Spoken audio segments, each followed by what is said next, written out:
Good morning, જય માતાજી. રાત્રે વરસાદ પડ્યો બહુ.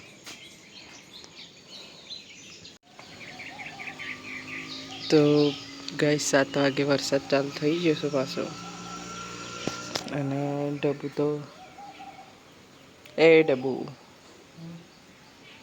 આખું બંધ કરીને બેહી રહ્યા.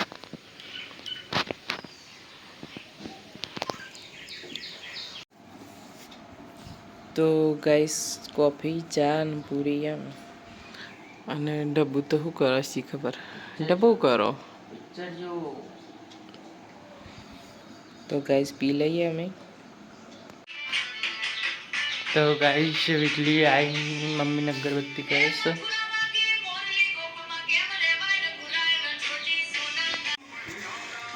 તો ગાઈસ કચરા પોતું બાકી એમ. કપડાને એવું ધોઈ દીધું છે. અને હવે શાક સમારવા બેઠી છું. આજ તો વહેલા રોજ દઉં. તો ગાઈસ બહાર તો વરસાદ જોરદાર ચાલુ થઈ જશે. અને એટલી છે તો શાક સમારે છે. અને ટીવી જોવાય છે. તો ગાઈસ શાક સમારીને વીજળી લોટ બધવા બેસી જશે. અને જેઠે તો ચાલુ જ હોય, ગમે તે સિચ્યુએશન હોય. તો ગાઈસ તે રોટલી કરવા બેસી છે. શાક તો હું ચડવું છું. જેઠાલાલ તો ચાલુ જ હોય. તો ગાઈસ હરગવા બટેકાનું શાક ને કાકડી સમારીએ ને ખાવા બેસી જઈએ. હું વીટી તો અને ખાવા બેસીએ ને એટલે ગાઈસ જો નેટવર્ક ના તો લોચા થાય જ. તો ગાઈસ એટલી શરબત પીવા બેસી જશે. હું નોકરી તૈયાર થઈ જશું. હજુ શર્ટ પહેરવાનું. તો ગાઈસ ડબ્બુ તૈયાર થઈને હેડ્યા નોકરી. ડબ્બુ બાય. બાય ના કહેવાય. ચમ ના કહેવાય?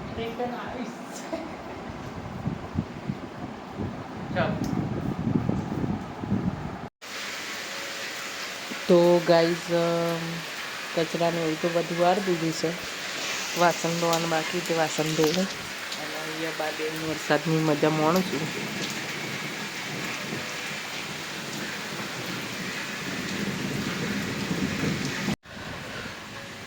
તો ગાઈસ બહાર તો વરસાદ પડે છે. અને વાસણ એવું ધોયું છે. આજે તો ખાલી ખીચડી જ બનાવવાની, કારણ કે શાક ને રોટલી પડી છે. હવે થોડી વાર ફોન જોઉં. બહાર તો વરસાદ કમ્પ્લીટ ચાલુ છે.